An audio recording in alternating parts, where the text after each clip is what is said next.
Good. Hello, Shira. Are you still on? Yeah, I'm still on. Perfect. Okay. Wonderful. All right. Be blessed. All right. Bye-bye. Okay. All right. So that's part of the recording now. So good morning, everyone. Welcome Good to morning. good morning. Welcome to Higher Moment Mastermind. Well, hopefully Shira will have a great presentation and she's not too stressed out over this. So I tried every help part of Zoom and I still couldn't figure out, how to make myself the host, because we had planned this. She said, if something goes wrong, she says, log in as me. She gave me her, her password and all of that stuff. So I logged in as her, but then I couldn't figure out how to make me the host. So here we are. All right. So who wants to start us off today? Who has a question? I have a question. I actually sent it to Shira, and it's probably been answered already before, is that question on the job application, whether you should put down salary, expected salary, and salary history. I ended up filling out the application and putting it down, and I do have an interview, a second interview. I'd like to get more feedback on this, though. And Ty, was this in relation to the fact that the job is in Maryland, where they do have the law that's Yes. Yeah. Yes. Yeah.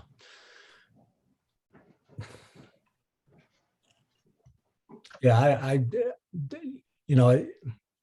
so when I look at these things, what are your options, right? Well, your Right, option is I'm interviewing for the job. If I leave this blank, they may not, give me the interview. On the other hand, you're saying, if I put this down, they know what my salary is, and maybe they'll not offer me the job because of what my salary is, right? Right. And I guess I'm thinking, is there a polite way to saying, hey, you shouldn't be asking for this? Yeah. Or I don't need to give this to you. Yeah. I want to ask, can you see, I'm watching the chat for the meeting on Meetup. And right now, Chris Westbrook is trying to get into the meeting and some people. So yeah, Chris. Michelle, is Michelle on? Yeah, but Michelle got in. Okay. Yeah, so can you see that? Yeah, I've done Zoom before where I've, let participants get in the room, and I don't see. Oh, here it is. Okay. There you go. All right. So Chris is on. Anybody else, Pam? She's coming in. Chris was just telling people that she had gotten on. There were several of us that were messaging on Meetup that we couldn't get in. So I'm just kind of monitoring it. Okay. I just sent them a message saying you can get in now. There were some glitches. So you just Eric's. Yeah. Okay. All right. Sorry to interrupt you guys. No, that's all right. I need all the help I can get here, Pam. You go, Pam. I'm not the Zoom whiz that Shira is. So back to Ty's question. Sonia, let me ask you, given your experience, what do you think? So I want to make sure I understand the question, Ty. Are you saying that you don't want to answer the question about salary? You're on mute. You're on mute, Ty. I can't hear you. Ty, you're on mute. Sorry about that. Okay. Initially, I didn't want to fill it out, but I did put in the salary. That I wanted and my salary for previous jobs, because they wanted a little bit of a job history. And I'm like, they probably shouldn't be asking for this information, but they probably don't know that they shouldn't be asking for this information. They had also published a salary in the job announcement. So is your question, it is what? How can you not do it, or? Right. If this comes up again, how can you politely say to them or leave it blank without being excluded? They'll say, well, you didn't put the salary in. Okay, we're not even going to consider you. Can you write the word negotiable? Yes, it could have been written in there. Yes. Then I would do that, and then that'll give them an opportunity. I wouldn't tell them you shouldn't be asking this, because they may be offended by that. What would But- you do when they're asking for your salary history and they have spots on the application? Would you put NA or, I mean, would you put it in there? That's the dilemma, I guess. 'Cause Well, this should come up again. I mean, that's a personal decision. You got to call it. I've been in that situation. A matter of fact, I did this week. I probably sent out 7 resumes this week. All of them didn't ask salary. But the ones that did, I had to put something in there because I couldn't move forward, That's what I was if I gonna didn't put something in there. Yeah. I couldn't even type the word. It had to be a number. Right. And I just went on and did it because I didn't want it to throw me off. Are you offended by the question, or you just? No, I'm not offended, but I think that, people, they should pay your value. And I'm not saying they won't pay my value. I'm just saying, like, they use that either to screen you out or to say, oh, this guy will work for less, or he wants too much money. Yeah. That's true, but you do need to put in what you want so that won't be an issue further along. That's one of the questions that the HR groups talk about is, they feel that the money situation should be brought up front so that you won't waste anybody's time. I won't waste your time. You won't Right. waste my time. Right. And so they want that on the table. So, I mean, go ahead, and it- Ver. Oh, well, I was just going to say, Sonia, and for those of you that are in the Maryland, DC area, I haven't been there for a while, and of course, this is a new law.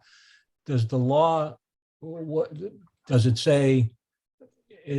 Does the law say it prohibits employers from asking about salary history versus, what are your expectations regarding salary? Because to your point, Sonia, if the law just says you cannot ask about salary history, and you say, this is my expectations, even if you were making 100,000, but your expectation for this job is you want 110, you put 110 in.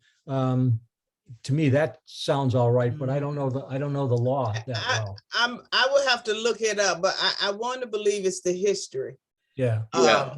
Yeah. Is that what it is for you, Ty? Is it the history? Well, when I researched it, I researched on the internet, it said salary history. It had nothing to do with salary expectations. Yeah.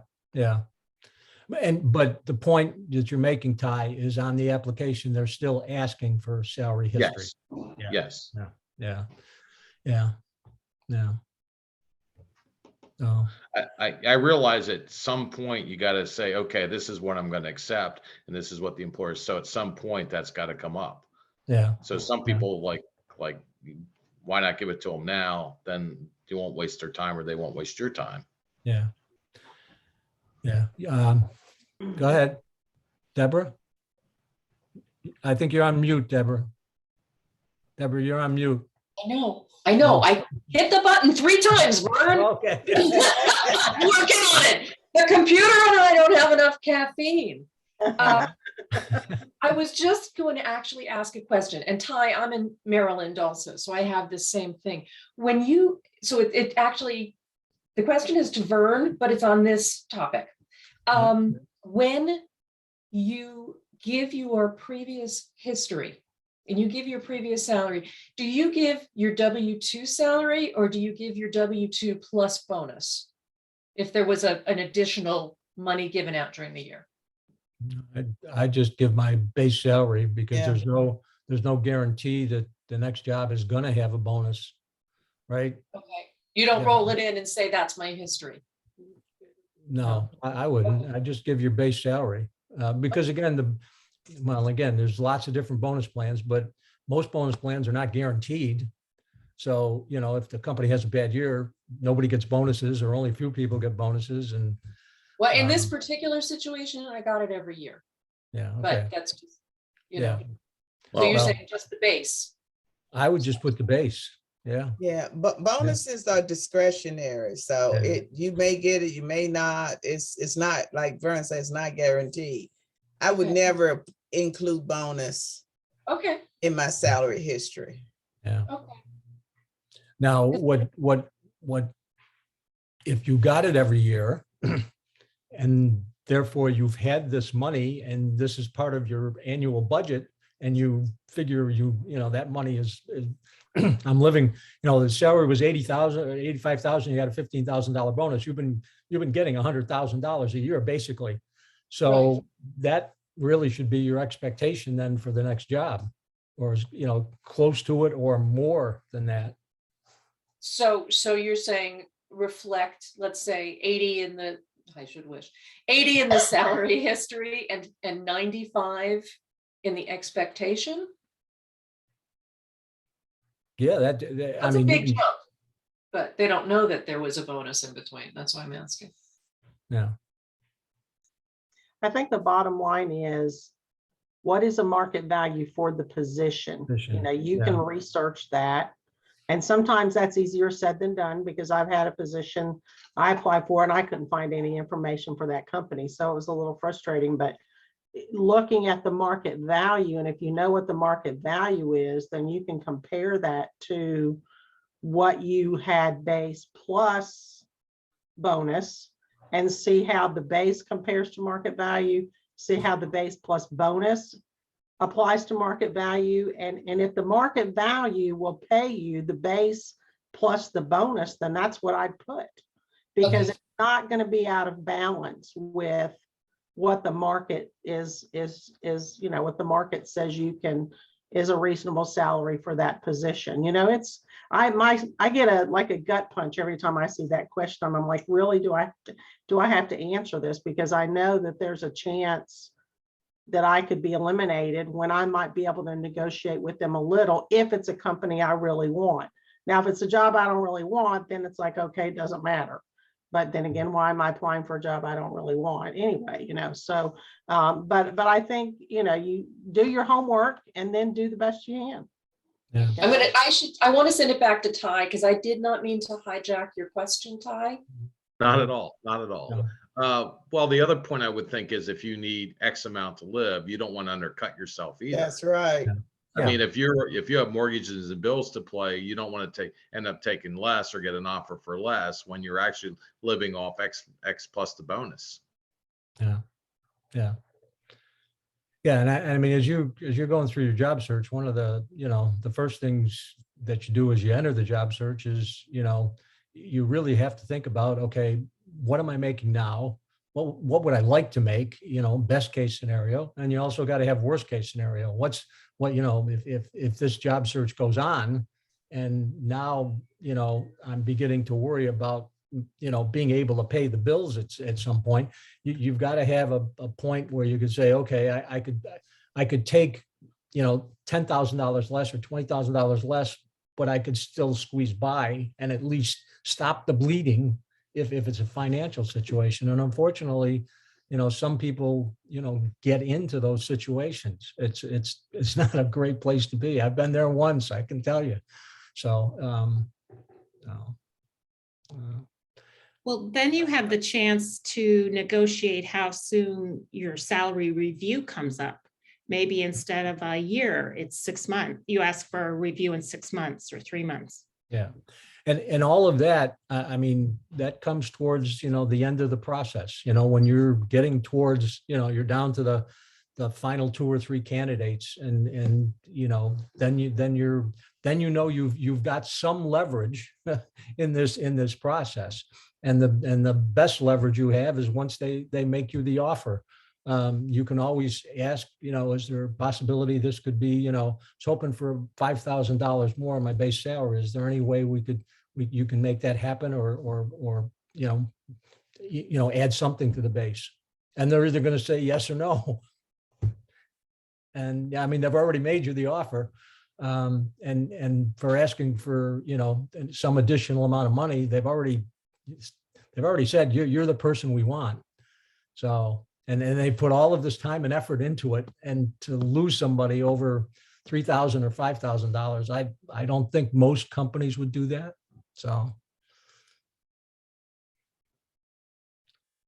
Ty, anything else on that you want to talk about? No, that was just my concerns come up again. I'm always afraid of like, I'm going to lose the interview or lose Yeah, a chance to yeah, move ahead in the yeah. process when I would be willing to negotiate. And I think, I don't know if it was Joe or somebody said like, when she's filling out an application, if she can't put in a number, if she wants to put in negotiable or put some comment in, she'll actually call the company Yeah. and see if that's possible. Possible, yeah, Mhm. She did Yeah. say that. yeah, Mhm. yeah. And I mean, another thought came into my mind, in terms of, there are companies out there that probably don't know about the law. If I got the job, I might then go to HR and say, when I got through this hiring process, Mhm. you've got this out there, and this is against the law. I just, wanted to make you aware of it.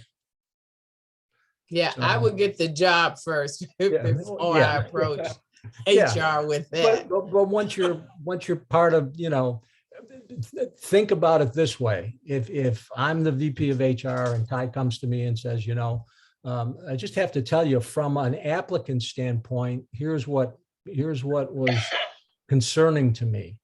Okay. And so I just want to share this with you because I don't think HR wants to have applicants, have the same type of issues I had in terms of applying for the job. You want to get as many, qualified applicants to apply as possible. That's all you're doing in that sense. And I mean, hopefully those types of things, I would hope the company you work for would think about this from a culture standpoint. I would think they would appreciate that feedback. I would hope they would, right? So, all right, other questions?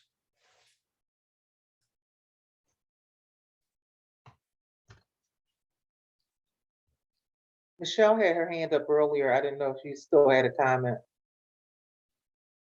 Is she?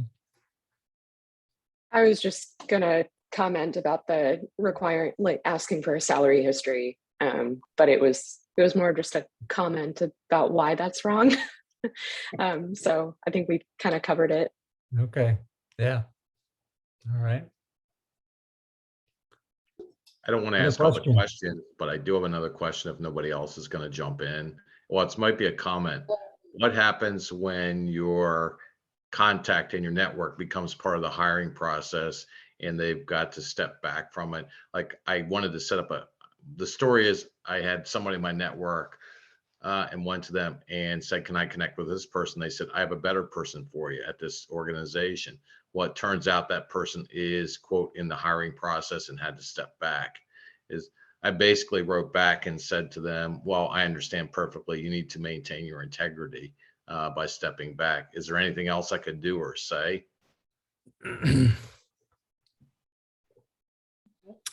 Let me make sure I understand it. You have a contact that connected you to the person in the company. Yes. And you attempted to connect with that person? Yes, this person is actually part of the hiring process. But you didn't know that until you. No, I did not know that. I had already But- applied for the job and the resume came across this person's desk and it's like, oh, I can't talk to this person. That would give this person an unfair advantage to network them before the interview.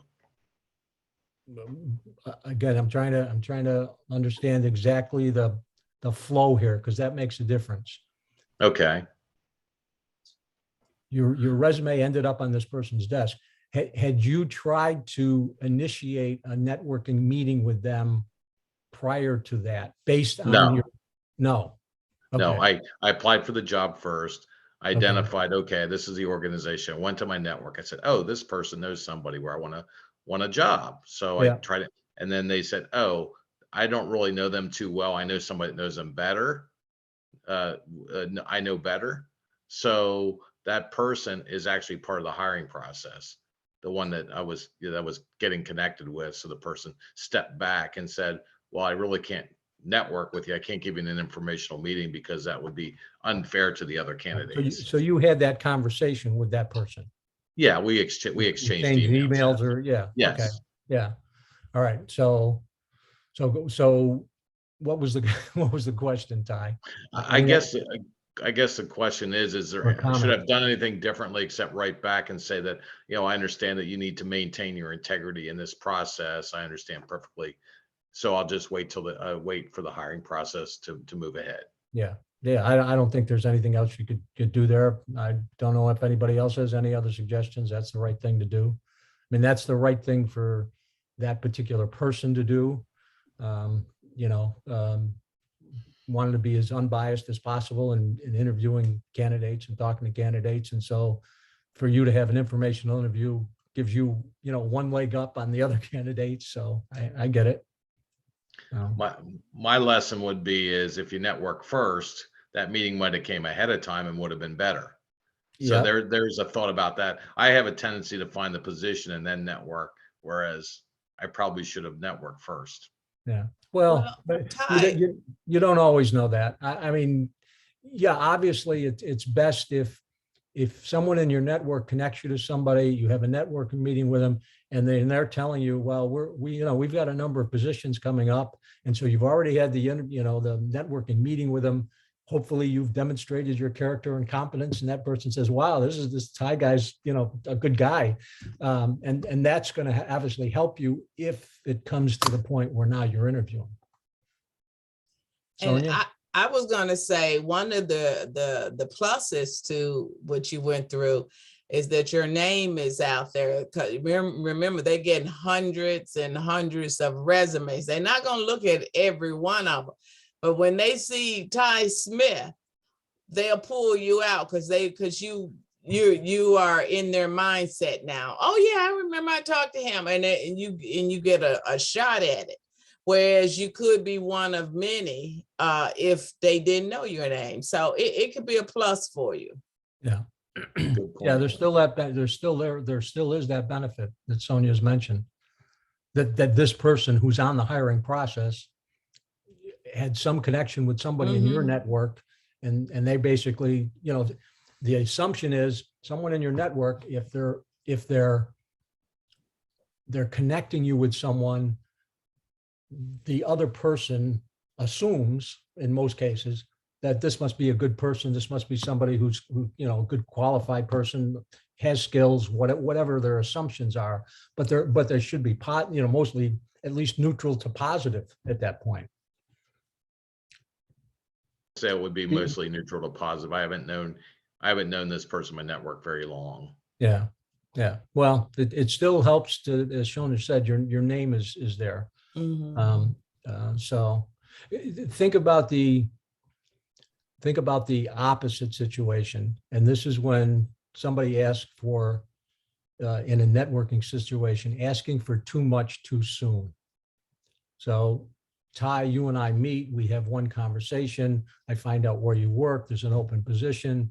And I say, we had one conversation, 20 minutes or so. And I say, Ty, could you recommend me for this position?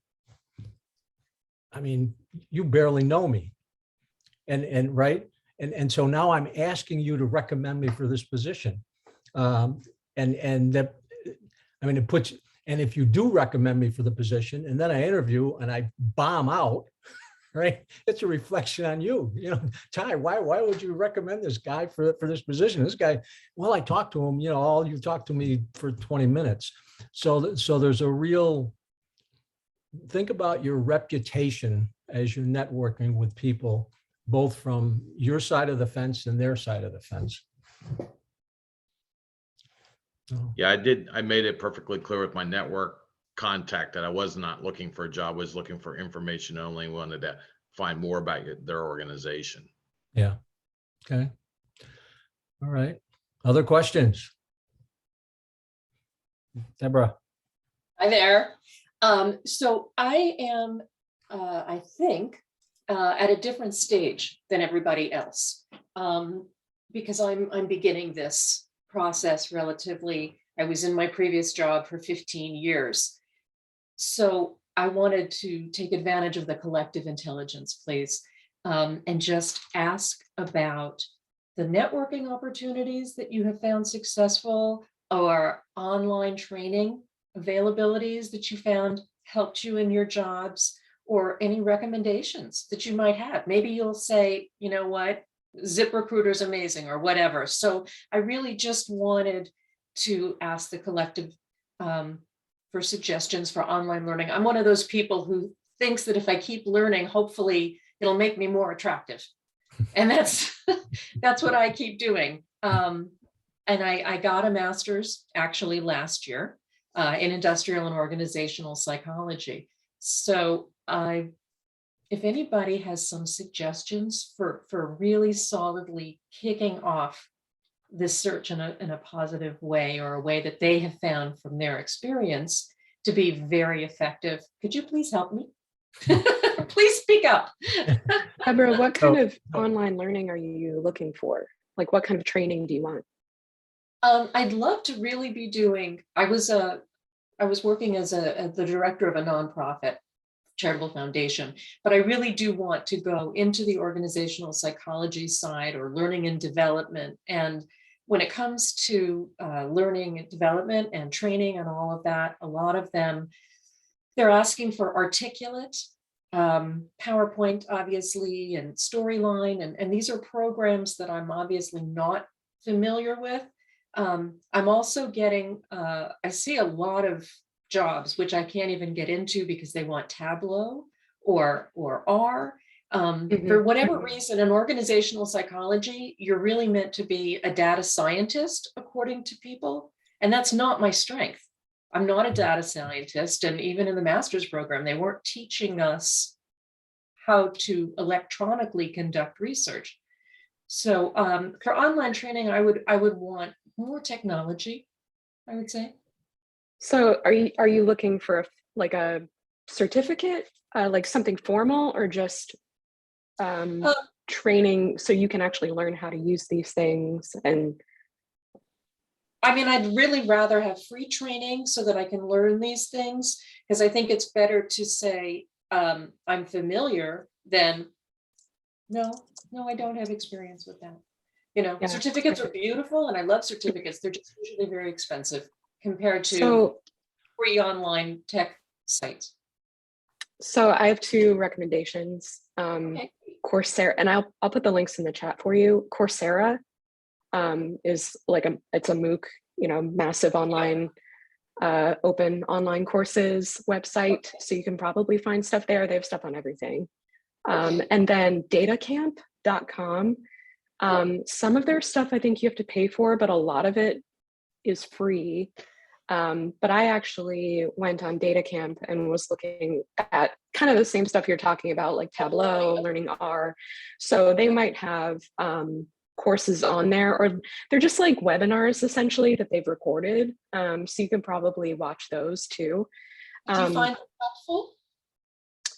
Yeah, I mean, you have to do the work on your own. Like, you definitely have to use those programs, find a way to practice those skills, because obviously, like, it's not a formal class, they're all recorded, learn at your own pace kind of thing. So it does take some intrinsic motivation, but it sounds like you have that. So those are the two recommendations I would make, and I'll just pop them in the chat real quick for you. Thank you so much. And I'm going to piggyback off of that. Go into whatever technology you have, look for user groups and see if they have some online training or some of the things you're looking for. I won't deny it's hard to get training free. It really is. Not, I mean, good training, not just surface. And but some of the user groups, if you connect with them, you might be able to get it for a lower price or something like that. And you mean like going to Microsoft online? Yeah, going to Microsoft, or if it's a user group, like if you want a certification or something, go into that certification and see if they have some user groups, and the user groups would say, yeah, we offer training and blah blah blah, that type of thing. But it calls for research. But one of the beauties that I found in transition this is the time to do the training. I got my executive leadership training for Georgetown. It's a 6 months program because I went straight. They give you 2 years to do it, at least at that time. I don't know what's happening now, but they gave me 2 years to do it, but I went straight and I got it. It was pricey, but like I say, it's Georgetown. So, but it's the perfect time to get your credentials bumped up while you're in transition, and it fills your day. You stay plugged in because you don't know who you're going to meet at the class, or in the Zoom or webinar or Teams or whatever it is, that whatever platform they're using to train you. You don't know. You may meet the person that will get you to your next job, but it is a very good thing to try to get training locally, and check some of the colleges, see what they got. You say you're in Maryland, check Montgomery College, and see what they have. But this is the perfect time for that, because once you start working, you're going to have to focus and pretty much hit the ground running. And and then I was just going to ask one quick question. When you attended this program, was it online? No, I was in class. You were in class. Okay. Yeah, but they still doing it, and right now it's online. Okay. I did this some time ago, Oh, but my point was, this is the perfect time to do the training. To your nonprofit, you could go into ASAD and see if they have something, some kind of training, and utilize your time, because a lot of people have time. And look at some of the courses, with some of the training on Shira's site, because you might get some information in some of her videos where it can give you some leads on what you can do. That you mean the Boomer Works? Yeah, Boomer Works, Purposeful Hire, where she does her training videos and so forth. This, she has the fact that you can just click in there and get it and don't have to pay a fee. That's a wonderful thing. It is just wonderful. Right. It's very hard because all the money's going out and nothing's coming in. And Chris, do you have a suggestion? Yeah, I came in late, so I just wanted to tell everyone that I'm a former federal hiring manager and recruiter of many years, and now working with Career Networks Ministry, Federal Career Connection. And in terms of training for networking purposes in the talent development area, Deborah, I would suggest HRDQU, and I'll put that in the chat. Okay. They offer free webinars, and sometimes you get what you pay for, but they're designed for people in the talent development world. And I will, if I find a speaker who's right on, I will, reach out and then connect with them and do the networking, 30 minutes Zoom. And it's a good way to build a professional network more broadly. Thank you. There's also a local group called the Chesapeake Bay Organizational Development Network, CBODN. Whoa, hang on. You're going too fast. CBOD? CBODN.org. And it's a network. And they are mostly coaches, but there are others like me in the training development, consulting and instructional area. Very supportive group, and they have a monthly free. It's broken off from CBODN, but it's called Cliff's Notes Book Club, and I'll find the link for that. And so it's a great free way, and the way they structure it, it's all talent development related books, but you don't necessarily have to have read the book. The presenter provides a wonderful 2-page summary. You go through it during the meeting, and then they talk about how you can use it in your work. Well, that So sounds- it's a more informal way to both learn and to network. Thank you. I appreciate that. And Yeah, Career this Networks Ministry, if you don't know them, is a great networking group too. Career Networks Ministry. Yeah, and they're also in Meetup. Now, I have to ask the question. Is it, because I hear the word ministry, is it religion-based? It is a ministry of the McLean Bible Church, but it's open to all people of all faiths and no faiths. Okay. I got active in it as a volunteer on the, recruiting and interviewing side, and have found it a fabulous network of people. So Okay, I but it's wouldn't let open to that people of dissuade all you. faith. But it's open to people of all faiths. Mhm. Yes, absolutely. Okay. And Deborah, right now, just to piggyback off of what Chris is saying, is that right now they are doing what are called accountability teams. And the accountability teams meet once a week. I'm co-facilitating a group right now myself. But it's not too late to join for this session. So I'm gonna get the name of the person I would recommend that you speak to. Her name is Gail Crockett, and I'll put her email address in the chat, and then just email her. And if you're interested, they've got different meeting times, and she can work with you on a group that might be a good fit. But it's going to take you through all of the important things that one needs to focus on as part of the job search process, and give you support with that. Thank you. I appreciate Let me it. make let me make one suggestion here, and this is a suggestion of stepping back a little bit. And by that I mean, you mentioned you have a master's degree in organizational psychology, and you're talking about Articulate, which is a software program to develop online learning. Those are two very, very different worlds. And so you have a master's degree in organizational psychology.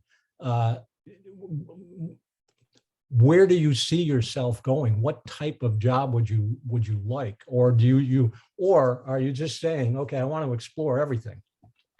Well, I am a little bit of explore everything, but part of organizational psychology, actually, I took training in development and occupational health and the art and science of facilitation. Human resources management is part of organizational psychology. Customer relations is part of organizational psychology. So it's actually broader than people may realize. But if I would like to be involved with an organization on the learning and development side, as opposed to the data science side, I have to do more of those current trainings or those programs because I have not worked in them. When it comes to the data science side, I'd also need to take a course, probably in R or whatever, because that's what I'm seeing when I look at the market. I love the learning and the training development. But anybody who's got pure IOP, for whatever reason, they're throwing us into data science. So I'm searching with different terms because they're providing different terms and different requirements. And most of those people in IOP either have a master's, they're in a PhD program, or they've got their PhD, and they really want them on the metrics side. Yeah. Well, I want the people side. Yeah. I'm just saying, it's fine to explore, Right. but you can't explore forever, right? And so at some point, you really do have to start to focus and do I want to be more of an organizational psychology coach? Do I really want to get into online learning, which is while I don't know very much about it, my daughter is an expert in it. So cool. I know a little bit about Articulate. I'm developing an online course right now with help from other people because I'm not the one that's going to be able to create the online course. So, and that's not something that I would ever see myself doing. I wouldn't want to do that. So just make sure that you as you explore. I don't know what you mean by I know a little bit about Articulate, developing an online course right now with help Whoop. from other people, because What I'm not happened? the one that's going to be able to create the online course show. And that's not something Did that I hit I a butter? would ever see You myself doing. Why would I did. want to do that? So just make sure that. How about a Somebody's website talking for it? very fast and I don't know where they're going from. That's clearly a robot talking. Yeah, yeah. I don't know what I did. I think Siri may have picked something up. I'm not sure. Okay.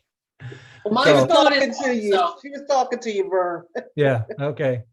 Okay, so anyway, the issue becomes curriculum development is part of the learning and development. And so when you have those skills, they are asking for you to be able to create coursework. Okay. So can I make a quick suggestion for you, Deborah? Yeah. There's some groups on LinkedIn that are Okay. specific to learning and development. I believe ATD has a group out there.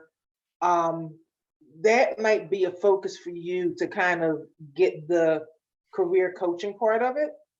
Okay. You know, based on what your master's is in and then what you're seeing out there and what you want to do, that might be a good forum for you to have that conversation with people that are in that same industry. Yeah.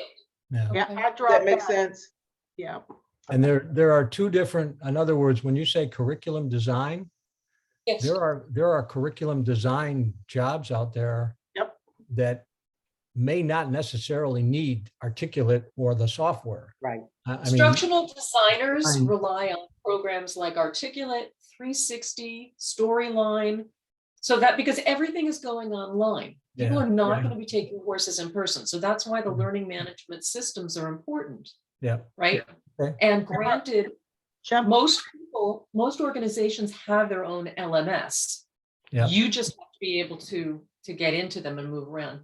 Yeah. Pam, were you going to say something? Yeah, I was just going to say, you know, Kimberly and I are both kind of in that same space in terms of learning and development. And I dropped in the chat what Kimberly said about the Association for Talent Development. And if you join that organization, you can also, for a discount, join the Metro DC chapter. And Oh, the okay. Metro DC chapter, they do offer like webinars and like little mini courses. If some of them, if you're a member, they're free. If you're not, then they're maybe $10. That's great. But that's a great networking opportunity.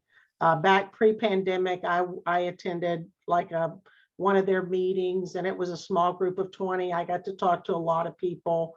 It's just a good way to kind of feel your way around and in the field. But if you look on those websites, you're going to see a lot. And then I'm in the process of learning about Storyline Articulate, and I basically am doing kind of what Michelle suggested. I'm just going on LinkedIn Learning, and they've got tons of resources. If you have access to LinkedIn Learning, that I have the premium membership, so it's it's free. I just pick the course and I watch it. Of course, I did a consulting job not long ago. I taught myself how to use Microsoft Visio on the job. I taught myself how, I already had a Canva account, but I had not used it because I really wasn't motivated. I have a reason, but then I had a reason with that consulting job. So I taught myself how to use that. So, you can learn it as you go, but I learned it through watching the videos and then practicing, which is exactly kind of what Michelle said. You have to have that intrinsic motivation and you just have to do it. So, and Storyline Articulate has a 60-day free trial. So you can download that, watch the videos and practice. That's good to know.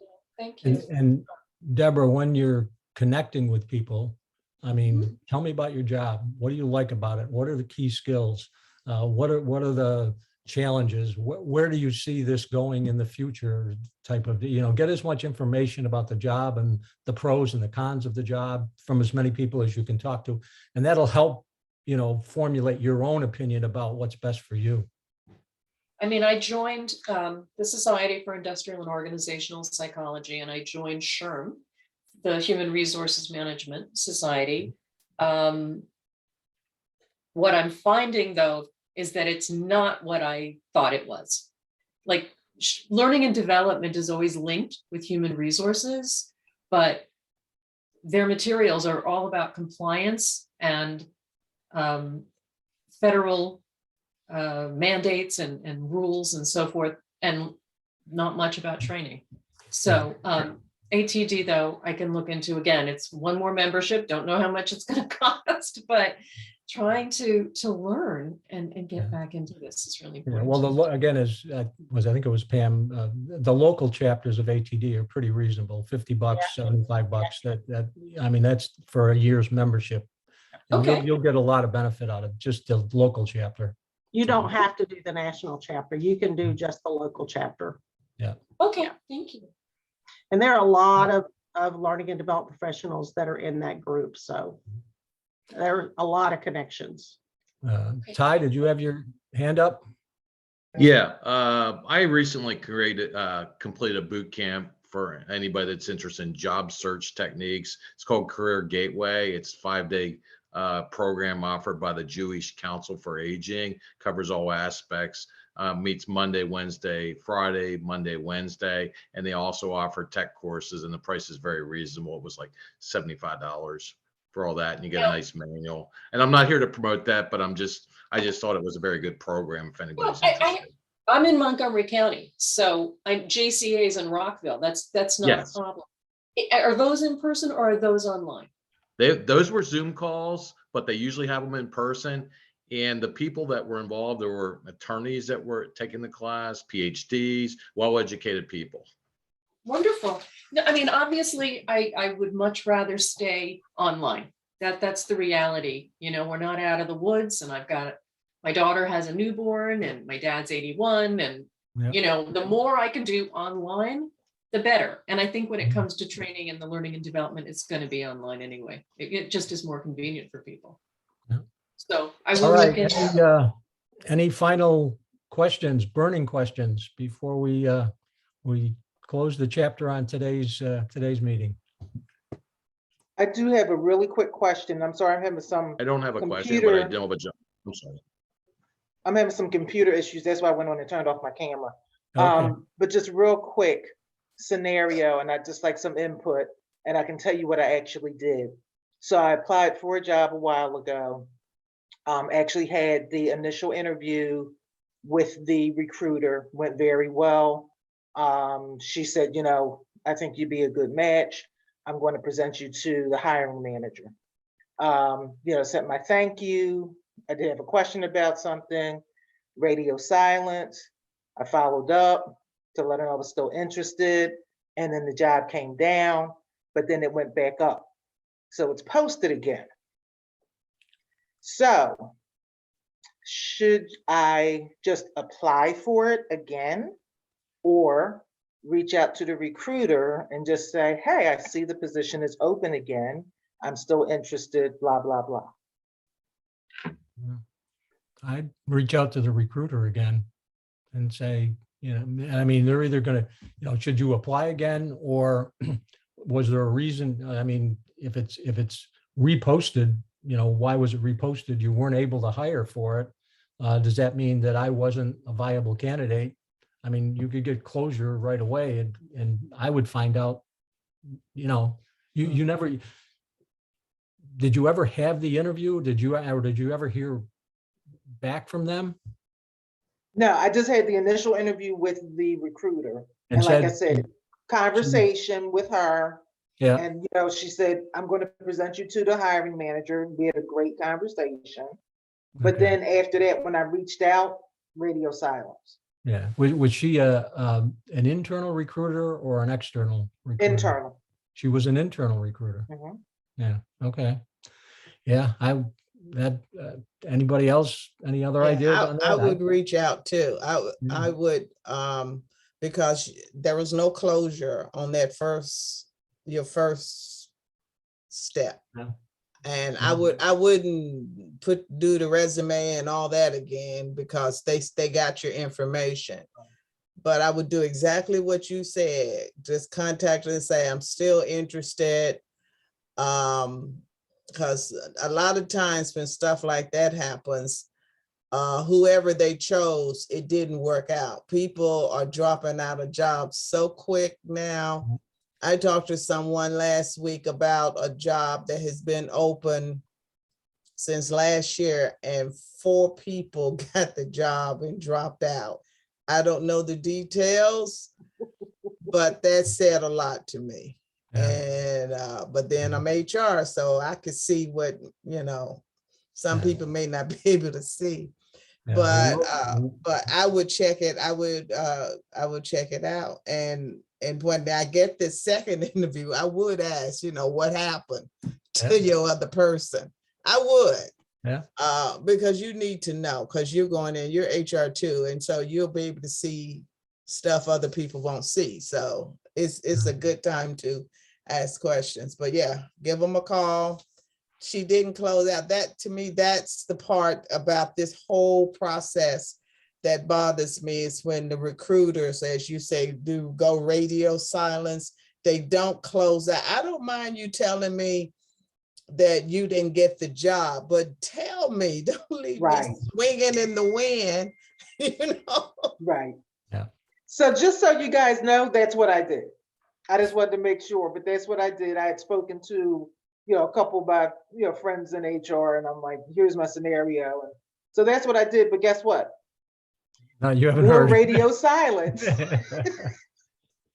So So you didn't even get a response to your inquiry? no. Yeah. And my Well, friends that had kind of suggested that, they said, guess what? You might get more radio silence. And yeah. Who And knows? maybe that the hiring manager was the hiccup, if it had to go, which that, maybe, yeah, maybe that's what happened. Yeah.